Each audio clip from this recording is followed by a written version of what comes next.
I'm Megan, and the night my life finally snapped in half started with my mother raising her glass and saying, "Your sister is successful and responsible, unlike you. She doesn't need help from anyone." The room went quiet, like someone had just muted reality. My fork froze halfway to my mouth. I stared at my mother, then at my perfect sister sitting across from me, soaking in the praise like it was her birthright. No one at that table knew that for the past 2 years I'd been wiring $3,500 into her account every single month just so she could keep pretending her life was together. Successful. Responsible. Didn't need help from anyone. The words rang in my head, each one like a slap. My cheeks burned, but it wasn't from shame this time. It was from rage. My mother smiled proudly, oblivious, and added, "You see, Megan, some people just know how to stand on their own 2 feet." That was it. Something inside me finally broke. I pushed my chair back, the legs scraping loudly against the floor, and forced a smile that felt like glass cutting my gums. "You're right, Mom," I said, keeping my eyes locked on my sister. "It's perfect that she doesn't need help from anyone." I took a breath and dropped the bomb I'd been too scared to even imagine before that moment. "So my $3,500 monthly transfers end today." The color drained from my sister's face. My mother's smile crumpled. My father finally looked up from his plate. For the first time in years, everyone was staring at me. They had no idea that one sentence was about to tear apart the golden child illusion they'd worshipped for so long. If you want to see how that one line shattered my sister's perfect image and forced my whole family to finally choose a side, stay with me till the very end. After that dinner, I drove home with my hands shaking on the steering wheel, and my mother's words still echoing in my skull. Successful and responsible, unlike you. I'm 28, I have a stable career, I pay my own bills, and I've been quietly funneling $3,500 a month to my sister so she could keep her fantasy life floating. Yet somehow, I'm the irresponsible one. Make it make sense. The minute I walked into my apartment, I dropped my keys, pulled up my banking app, and scrolled through the endless list of transfers. Month after month, the same name, the same amount. Dozens of payments, tens of thousands of dollars. How many times had I told myself, it's just temporary, she'll get back on her feet? How many times had I believed the sob stories, the "my industry is brutal," and "I'm so close to a big break"? And why, if she was so successful, did she still need my money to breathe? The truth sat in my chest like a stone. I wasn't just helping her. I was financing the lie that she was better than me. Memories started colliding in my mind. Childhood birthday parties where my achievements were skimmed over, so my sister's trophies could be placed front and center. Parent-teacher conferences where my solid grades were fine, but her slightly better ones were brilliant. "Why can't you be more like your sister?" was practically our family motto. Maybe that was why, when she first called me crying years ago about losing a job and needing help, I'd said yes without thinking. Maybe I'd been trying to prove that I was a good daughter too, even if no one clapped for me. But somewhere along the way, helping had turned into enabling, and love had turned into quiet resentment. I thought back to all the details about her amazing job. Whenever my parents talked about her, it sounded like a brochure. Big firm, fast track to management, important clients. But every time I asked my sister directly about work, she was strangely vague. "You wouldn't understand corporate politics," she'd say with a laugh. Or, "It's complicated, but it pays well," followed quickly by the way, can you send the transfer a little earlier this month?" How does someone with a steady, impressive job still need $3,500 every month from a not-so-successful little sister? Why hadn't anyone else questioned that? I realized that I'd spent years looking away because it was easier to believe the story than to dig for the truth. That dinner ripped the blindfold off. If she was really thriving, my money shouldn't matter. So why did she look like I'd just yanked the floor out from under her? I lay awake that night staring at the ceiling, replaying her panicked expression over and over. What was she hiding? What exactly had I been funding?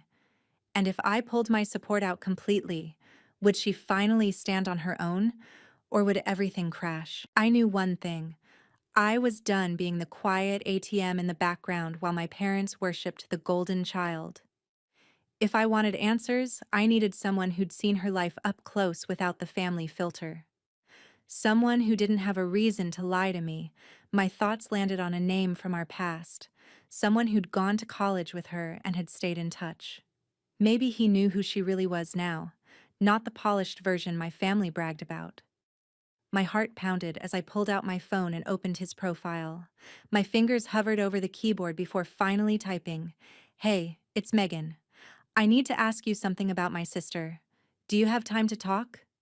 I hit send, stared at the screen, and wondered, was I about to confirm my worst suspicions or discover something even worse?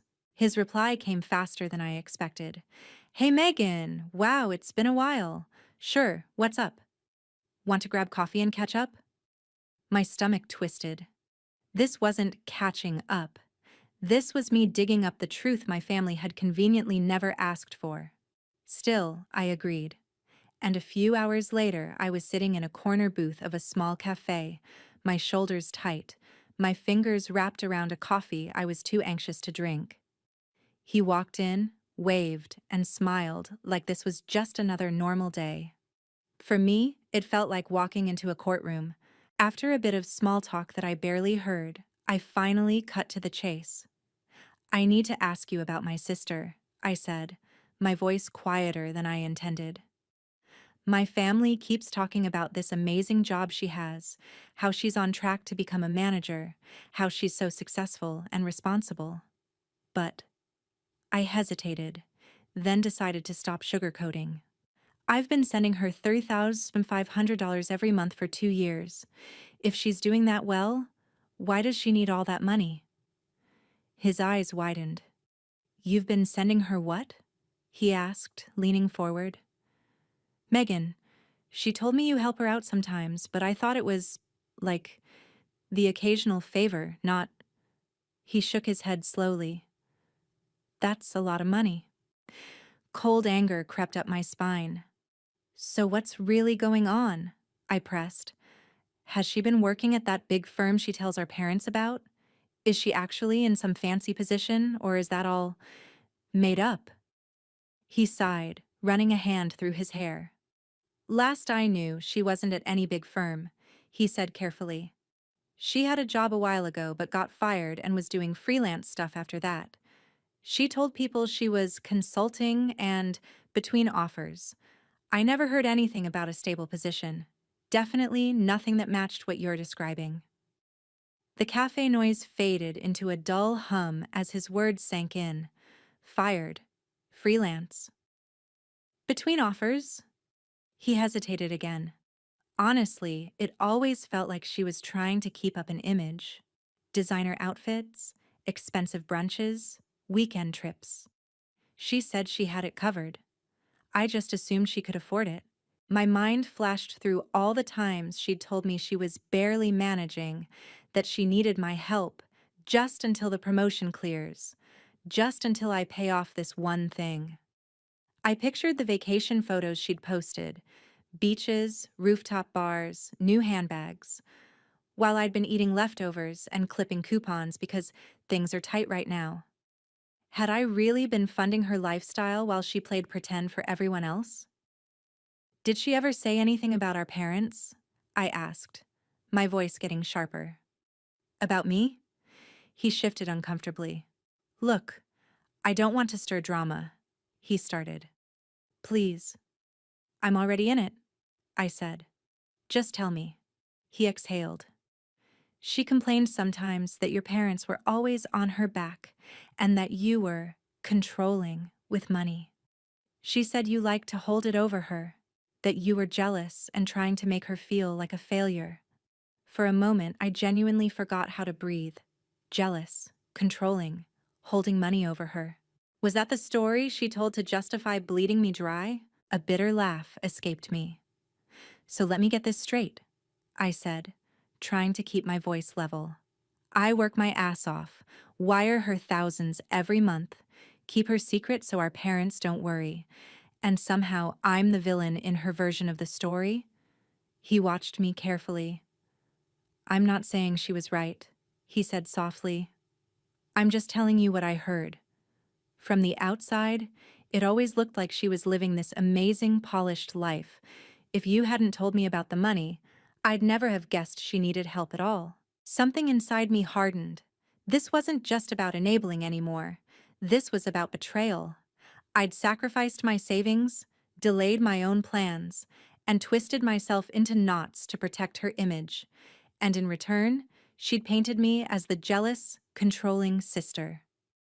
I pulled out my phone and opened my banking app again, turning the screen so he could see the long string of payments. This, I said, my voice flat, is what I've been doing for her. While everyone praises her for being so independent. He looked genuinely stunned. Megan, honestly, that's messed up, he said. She shouldn't be taking advantage of you like that. And lying on top of it? That's not okay. On the way home, my thoughts were no longer just questions. They were decisions forming, piece by piece. If she wanted to live a lie, fine. But she was going to do it without my money. And if my parents insisted on worshiping the golden child, they were going to do it with their eyes open for once. I scrolled through her social media, screenshotting her luxury weekends, her hard-earned rewards, the handbags I could never justify buying for myself. Then, I opened my banking statements and exported 2 years of transfers. The numbers looked obscene on paper. This wasn't support. This was a one-woman funding operation for someone else's fantasy. I stared at the evidence and felt something fierce rise in my chest. For the first time, I wasn't just hurt. I was ready to fight back. Why am I the only one paying for her lies? I whispered to myself. Why does she get the applause while I get the bill? I knew what I had to do next. I wasn't going to argue about rumors or feelings. I was going to walk into her perfectly curated world with hard proof and force her to choose the truth or the collapse of everything she'd built. And if the golden child didn't like it, too bad. The free ride was already over. The only question left was how loudly it would crash. I didn't announce my visit. I wanted to see her life as it really was, not the cleaned-up version she rolled out when she had time to prepare. When I arrived at her building, the lobby alone screamed money. Marble floors, soft lighting, a concierge desk that I knew wasn't cheap. Funny how someone struggling could still afford to live like this while I was squeezing every dollar to make rent and send her that $3,500. I rode the elevator up, my phone buzzing with anxiety in my pocket, my bag heavy with printed bank statements and screenshots. This time, I wasn't coming as the supportive sister. I was coming as the one who had paid for everything and finally wanted a receipt. She opened the door with a bright, practiced smile. Megan, I wasn't expecting you, she said, voice sugary. Come in, come in. The apartment looked like a showroom, stylish furniture, expensive decor, not a single sign of real struggle. No secondhand couch, no bare walls, no evidence of someone barely scraping by. My jaw clenched. Nice place, I said, letting the words hang. Must be a great job. She laughed it off. You know how it is. Long hours, but it pays off. I told Mom and Dad about my promotion. They're so proud. My stomach turned. Proud. Of a story she'd stitched together while I floated her reality. I'm sure they are, I replied. Maybe you can explain to me how that promotion works, though, because I talked to someone who seems to remember you very differently. Her smile faltered. What are you talking about? She asked. I didn't make her wait. I pulled the stack of papers from my bag and dropped them on her pristine coffee table. 2 years' worth of bank statements, I said. Every $3,500 transfer, every month. My money. Your account. I pulled out my phone and opened the Photos app. And here, I added, flipping through screenshot after screenshot, are your vacations, designer bags, brunches, nights out. Tell me, which part of this looks like someone fighting to survive in a brutal industry? Whoa, her face drained of color. Megan, this is invasive, she snapped. You're going through my life like you own it. I raised an eyebrow. When I've literally paid for most of it? Yeah, I think I get to ask a few questions. Her eyes flashed with anger. I never asked you to make a show of it, she said. You offered to help. Now you're throwing it in my face to make yourself feel superior. I almost laughed. Superior? You told people I was controlling, that I was jealous, that I held money over your head. Meanwhile, you let Mom stand there and call you successful and responsible, while I'm treated like the disappointment. She crossed her arms, pacing. So what do you want, Megan? An apology? A thank you card? Do you want everyone to stand up and clap because you're such a martyr? The way she twisted everything made my skin crawl. I want the truth, I said sharply. Are you working at that big firm or not? Are you actually on track for some promotion, or have you been lying to Mom and Dad while living off my income? The silence stretched until she finally cracked. No, I'm not at that firm. She spat. I never was. I interviewed. I didn't get it. I panicked. And I told them I did. I thought it would buy me time until I landed something real. But things kept falling through and the lie just got bigger. And my money? I asked. What exactly did you use it for? She looked away. Rent. Bills. Some other stuff, she muttered. I narrowed my eyes. Other stuff like vacations? Designer bags? Luxuries you pretended you earned while I was juggling extra shifts and saying no to things I wanted? She exploded. I was drowning, she shouted. Every time I talked to Mom and Dad, all they saw was the golden child who couldn't fail. I had to keep up. Do you know what that pressure feels like? I stared at her in disbelief. Do you know what it feels like to be the backup daughter who bails the golden child out and still gets told she's not good enough? I shot back. You chose to lie. You chose to use me as your silent sponsor. You chose to make me the villain in your story so you could keep being the hero in theirs. She grabbed a mug from the table and slammed it down so hard coffee splashed over the polished wood. So what now? She demanded. You cut me off and what? Watch me crash? Watch everyone turn on me? Is that what you want? Are you happy now that you finally have something to hold over me? I held her gaze. What I want, I said quietly, is for you to stop treating my life like collateral for your image. The transfers stopped the moment Mom announced you didn't need help from anyone. You're right. This isn't my responsibility anymore. You get to live with the story you created. For the first time, real panic settled in her eyes. Not theatrical, not manipulative, just raw fear. Megan, I can't pay next month's rent without that money, she whispered. I have bills, debts, people who expect things from me. You can't just pull out. I tilted my head. Funny. That sounds exactly like needing help from someone.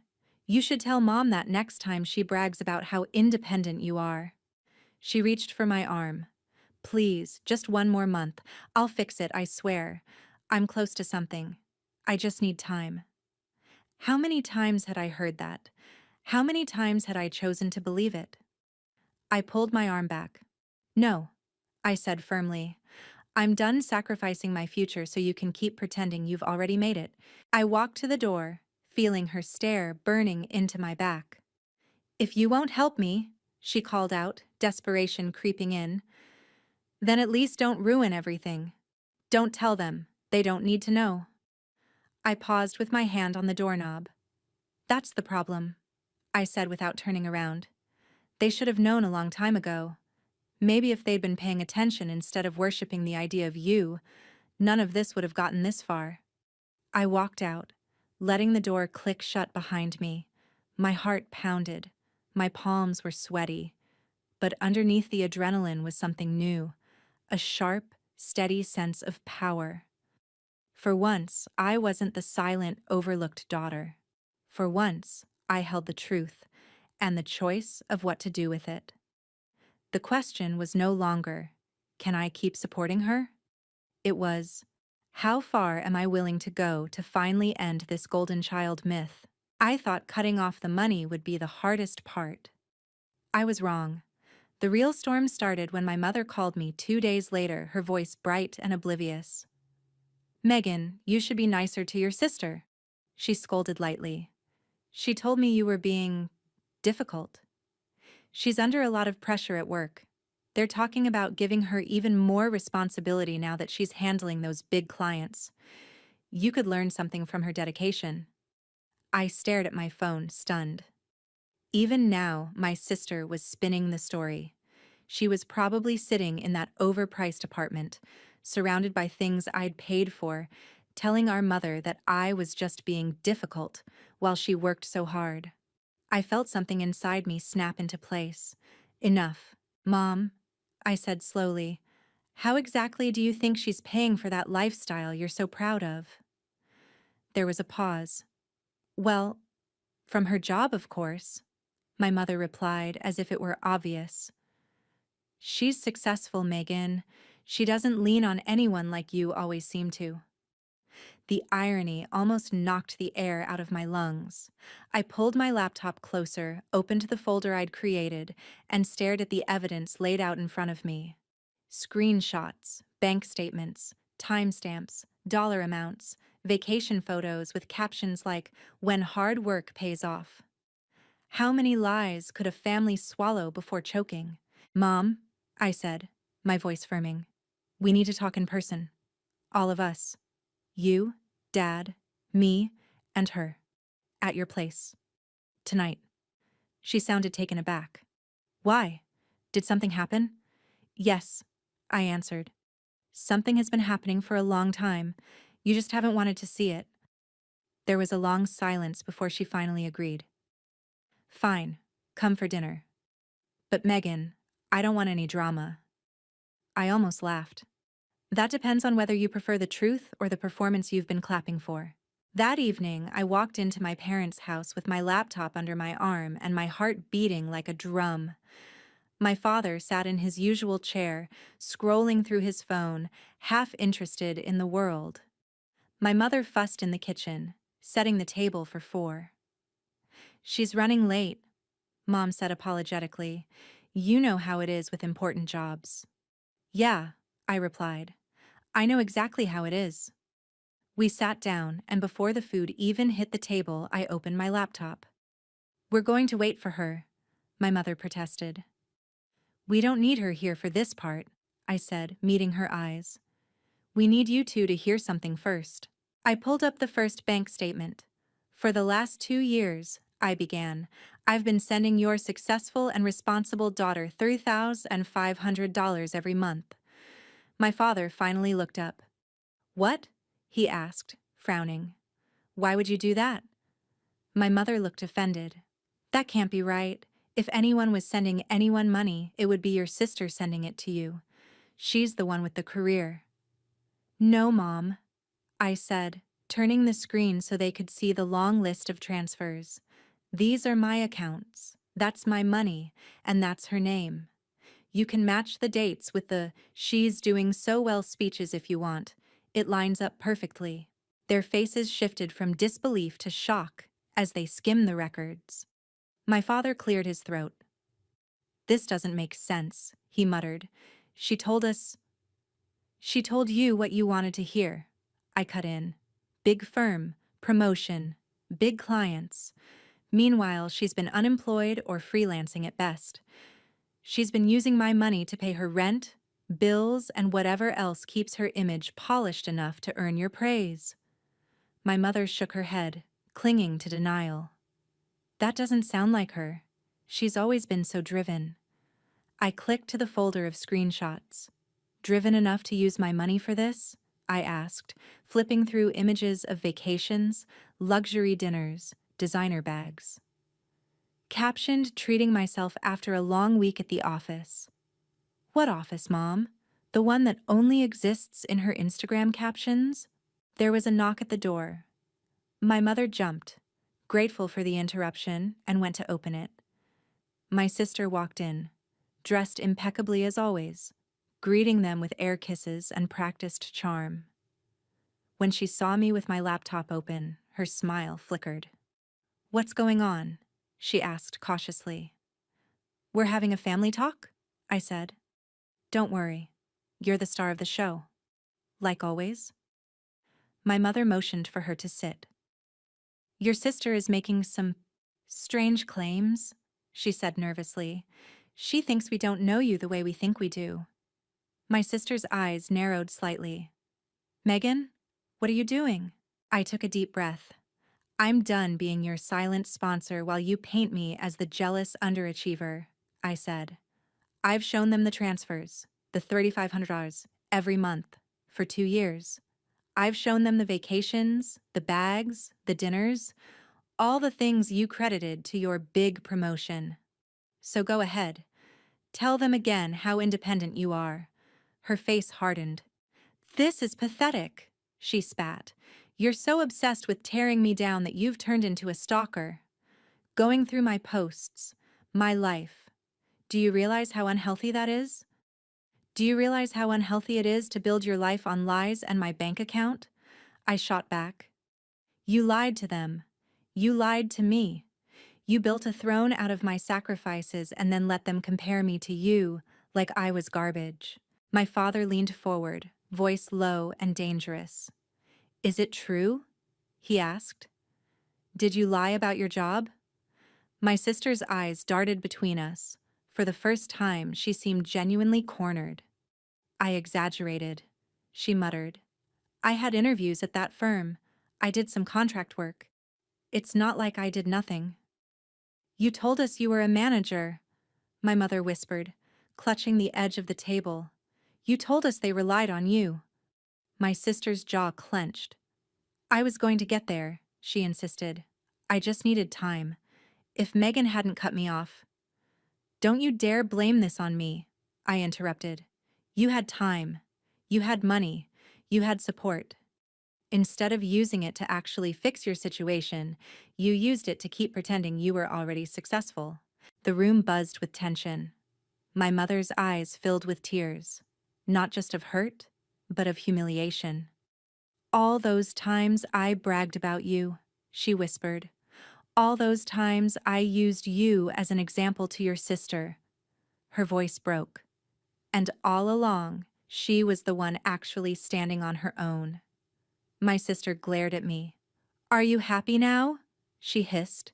"You've destroyed me. They'll never look at me the same way again." I held her gaze without flinching. "You destroyed yourself," I said quietly. "You decided that being honest wasn't good enough. You decided that using me was easier than admitting you were struggling. This isn't revenge for nothing. This is the bill finally coming due." My father sat back, his face grim. "The money stops," he said. "From everyone. There will be no more lies in this house. If you want to rebuild, you do it honestly. No secret transfers, no fake promotions." My mother nodded slowly, still shaken. "And you," she added, turning to me, "should never have had to carry this alone." The words landed like something I'd been waiting my whole life to hear. For the first time, I wasn't the disappointing daughter sitting in the shadow of the golden child. I was the one who had kept everything from collapsing completely, and then finally let it fall. My sister shot up from her chair, eyes blazing, and grabbed her bag. "Fine," she snapped. "Cut me off. See if I care." But the slight tremor in her voice betrayed her. She headed for the door, then turned back to me. "You think you've won," she said. "You think this makes you better. But when I'm gone and you're stuck dealing with their expectations, we'll see how long you last." The door slammed behind her. My mother flinched. My father exhaled slowly. I sat there, heart pounding, my hand still pressed to the laptop. Had I gone too far? Was this justice or pure revenge? I didn't know yet. All I knew was that for the first time, the golden child wasn't untouchable anymore, and I was no longer the silent, supporting character in her story. I'd written a new script, and everyone had just heard the first act. In the weeks that followed, the silence was almost louder than the fights used to be. No more group texts from my mother gushing about my sister's latest achievement. No more passive-aggressive comparisons slipped into casual conversations.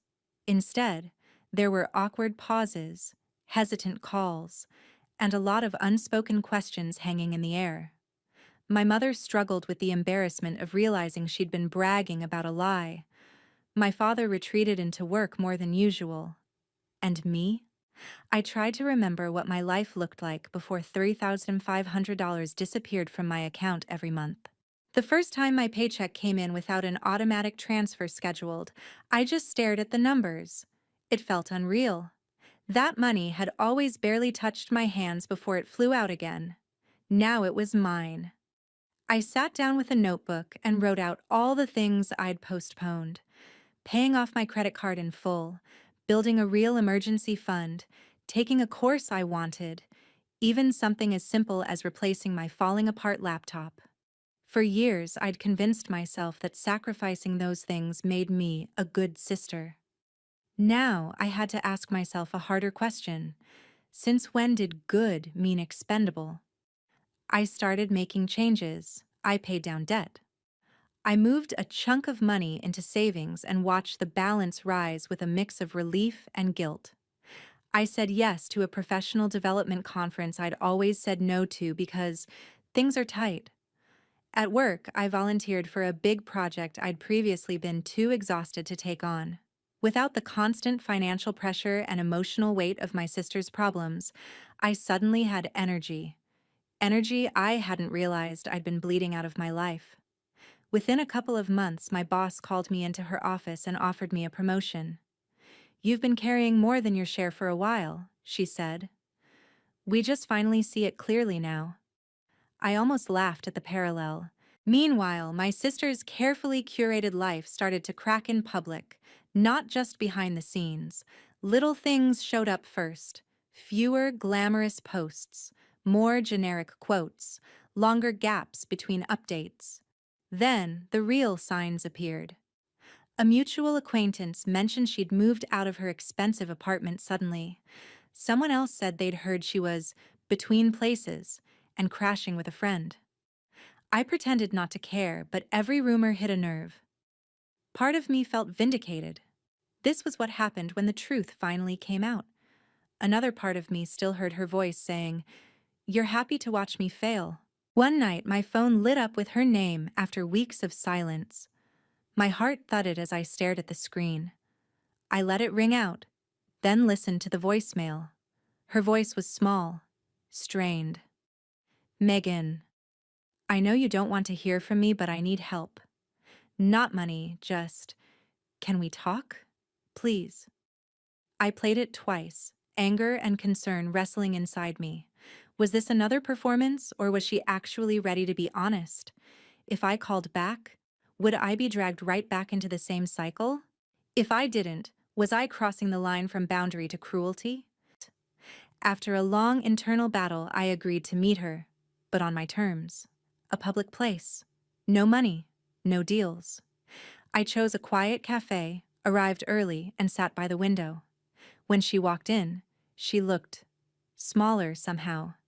No polished outfit, no expensive accessories, just a simple sweater and tired eyes. She sat down across from me, clutching her cup. "You look good," she said awkwardly. "You look tired," I replied honestly. She gave a humorless laugh. "That's one way to put it." There was a long silence before she finally spoke. "I moved out of the apartment," she admitted. "Couldn't afford it. I'm renting a room now. Sold some stuff. Still owe money." She took a shaky breath. "Mom and Dad won't give me anything unless I come clean and get some boring job that's beneath me. I thought they'd calm down, but they're serious." "You lied to them for years," I said, And used me to keep the lie going. She winced. I know. You made sure I'll never forget it. No, I corrected. Your choices made sure of that. I just stopped hiding the evidence. She stared at her hands. I'm applying everywhere now. Real jobs. Not just the dream ones. But it's hard to go from golden child to no one's impressed. Her eyes lifted to mine. Do you have any idea what that feels like? The question stung because yes, I did. I'd lived my whole life as the less impressive one. The difference was that I'd learned to exist without applause. She was only now realizing the spotlight had a cost. I know exactly what it feels like, I said. The only difference is that when I felt that way, I didn't have a sister secretly paying my bills. She swallowed. I'm not asking you to pay them now, she said quietly. I know you're done. I get it. I messed up. I messed up worse than I even understood until everything fell apart. She hesitated, then added, I just wanted to ask if there's any way you could at least not hate me. The honesty in her voice threw me off more than the anger ever did. For a moment, I saw not the golden child, but a scared, flawed person who'd built her life on a lie because she was afraid the truth wouldn't be enough. Was that worth forgiving? Was that my job? Was it possible to have a relationship with her that didn't involve me rescuing her? I don't hate you, I said slowly. I'm still angry. I probably will be for a while. But hate? No. What I hate is the way you used me. The way you let them compare us when you knew the truth. The way you turned me into the jealous villain in your story so you could keep playing the hero in theirs. She nodded, eyes glistening. I know, she whispered. And I'm sorry. Not the, please fix this for me kind of sorry. Just the real kind. I don't expect you to fix anything. I just didn't want the last version of me in your head to be the one screaming at you in that apartment. I sipped my coffee, thinking. Revenge had felt satisfying when I watched the golden child finally fall from her pedestal. But sitting here, I realized something important. My real victory wasn't in her suffering. It was in my freedom. Freedom from funding her lies. Freedom from swallowing my own needs. Freedom from being the invisible daughter. Here's what I can offer, I said at last. I won't give you money. Not now. Not a little. Not just this once. If you ask, I'll say no. Every time. But if you actually do the work, if you get a real job, if you stick with the truth, if you're honest with mom and dad, I'm willing to talk. As sisters. Not as your personal bank. She nodded, biting her lip. That's more than I deserve, she said. But I'm grateful. As we parted ways, I felt something strange. Not the clean, sharp satisfaction of revenge, but a heavier, quieter sense of closure beginning to form. This wasn't about making her pay anymore. Life had already started doing that. This was about finally choosing myself without apologizing for it. On the walk home, one question kept circling in my mind. If you grew up being told someone else was the golden child, what do you do when their crown finally falls? Step in and fix it for them. Or finally, let them feel the weight of their own choices. The silence after my announcement was almost funny. My mother's fork froze halfway to her mouth. My dad stared at his plate like the mashed potatoes were going to give him answers, and my successful and responsible sister went white. For a second, nobody breathed. Then Julia snapped, "You can't just cut me off like that," in this thin, high voice I'd never heard from her before. Like all that polished confidence had been nothing but a costume she forgot to zip up in the back. I leaned back in my chair and repeated, very calmly, "My $3,500 monthly transfers end today, right now. Consider this your last free meal from me." My mom finally found her voice, but it wasn't directed at me this time. "What is she talking about, Julia?" she demanded, her voice sharp enough to cut glass. "What transfers?" For years, I'd been the one under that interrogation light. This time, I just sat there and watched the spotlight swing to the golden child. Julia tried to laugh it off. That fake little chuckle she always used when she was cornered. She's exaggerating, Mom. She likes to make things dramatic. I opened my banking app, turned the screen toward my parents, and slid the phone across the table. Line after line of identical payments. Same date, same amount, same name. My name. Dramatic? I said quietly. That's $3,500 every month, for over 2 years, all while you bragged about how independent you were. My mom's hand flew to her chest. Is this true? She asked Julia, her voice trembling. You told us you were making 6 figures. You told us you didn't need any help from anyone. Julia's shoulders sagged like someone had cut invisible strings. I just needed time to get things going, she muttered. The clients weren't paying on time. Rent is insane. Everyone gets help. Megan could afford it. That last sentence came out like an accusation, as if my ability to budget was an insult to her. Could I? I shot back. Do you have any idea what that money cost me? The promotions I turned down because I was too exhausted from side gigs? The trips I didn't take? The years of my life I spent working late so you could maintain your little illusion? My dad finally spoke up, his voice low and deadly calm. What illusion exactly? Because from where I'm sitting, you've been lying to all of us. And then it all started spilling out. Not from me, from her.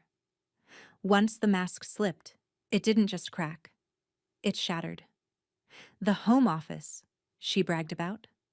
A rented co-working space she barely went to. The brand deals she posted about. Unpaid collaborations and a lot of pretending. The business investments. A designer wardrobe. Overpriced dinners. Impulse trips and debt. So much debt. I didn't want to look like a failure, she said, eyes glittering with tears. You two always believed in me. You called me talented, special, destined for more. And you, she glared at me, you always had everything under control. You never needed help. So why is it so wrong that I did? I stared at her, stunned by the twisted logic. Needing help isn't wrong, I said slowly. Lying about needing help is. Using me as your silent bank is.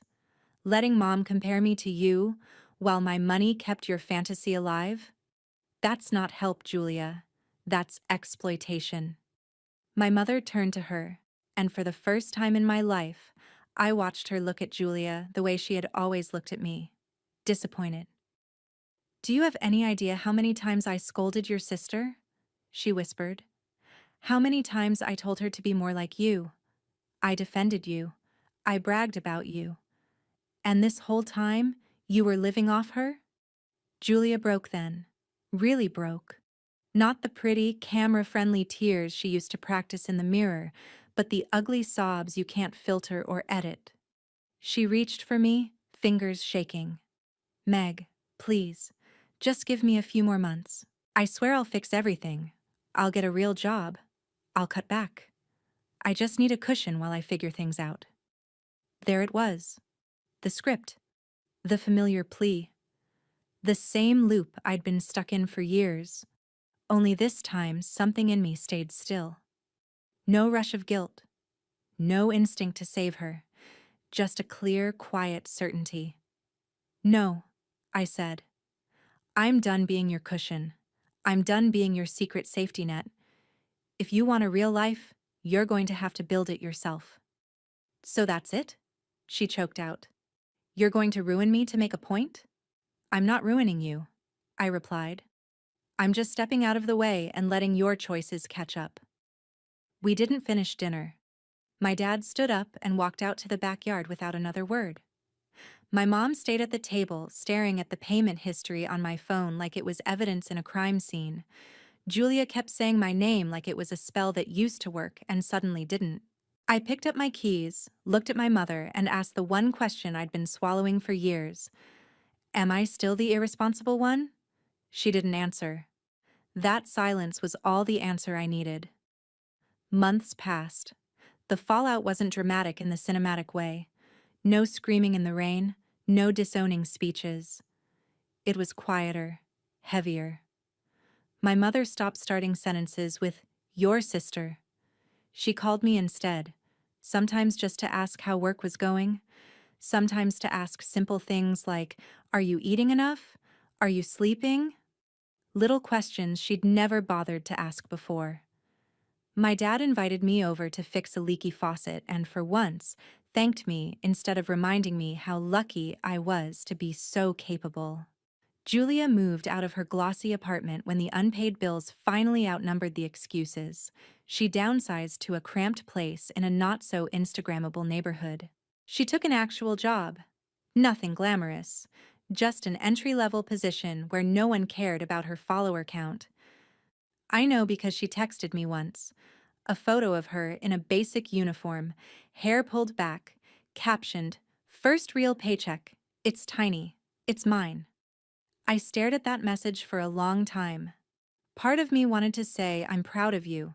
Another part of me remembered the years of overdrafts and panic attacks and late-night budgeting so I could keep both of us afloat while she smiled for the camera. In the end, I just replied, "Good. Keep going." My $3,500 monthly transfers never resumed. Not once. She tried a couple more times, soft attempts at manipulation dressed up as apologies. "If you lend me just 1 month, I can finally clear this card. If you co-sign this, I'll be set." Each time, I reminded her, no more money, no more secrets. If we're going to have a relationship, it has to be honest, and it has to be free. She didn't like that answer, but she stopped asking. As for me, without that financial leash around my neck, my life expanded in ways I hadn't realized it was shrinking. I paid off my own debt. I stopped working ridiculous overtime just to make room for her emergencies.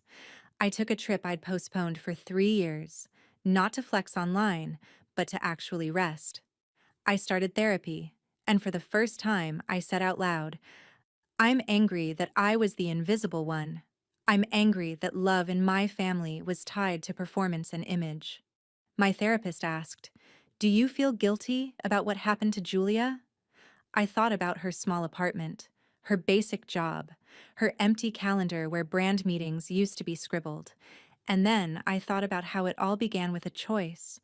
Her choice to build a life on lies, and my choice, over and over, to fund it. "I feel sad," I admitted, "but I don't feel guilty. I didn't destroy her life. I just stopped sacrificing mine to hold hers together." Sometimes revenge isn't a dramatic explosion. Sometimes it's quieter. You stop playing your assigned role, and you let the golden child face reality without your hands propping up their crown. Is that cruel, or is that finally fair? I still see Julia at family events. The air between us is different now. Less glitter, more truth. She looks tired, but also more real. She doesn't brag as much. She doesn't post everything. She still avoids talking about those years when my bank account kept her fantasy alive. And my mom? She doesn't compare us anymore. Occasionally, she'll look at me with a softness I don't quite know how to accept and say, "You've always been so strong, Megan." I don't correct her. I just smile and think, I finally used that strength for myself. Do I think Julia can truly change? I don't know. People can learn, sure, but some are addicted to the image more than the reality. So for now, my boundary stands. No more money, no more secrets, no more pretending. She can build her own life, brick by honest brick, or she can chase another illusion. That's her choice. Mine was to step out of her shadow and stop financing my own erasure. If you were in my place, would you have exposed your sibling to the whole family like I did? Would you ever forgive someone who used your love as their ATM? Or would you cut them off for good? And in your family, who wears the golden child crown, and who's been quietly paying the price for it.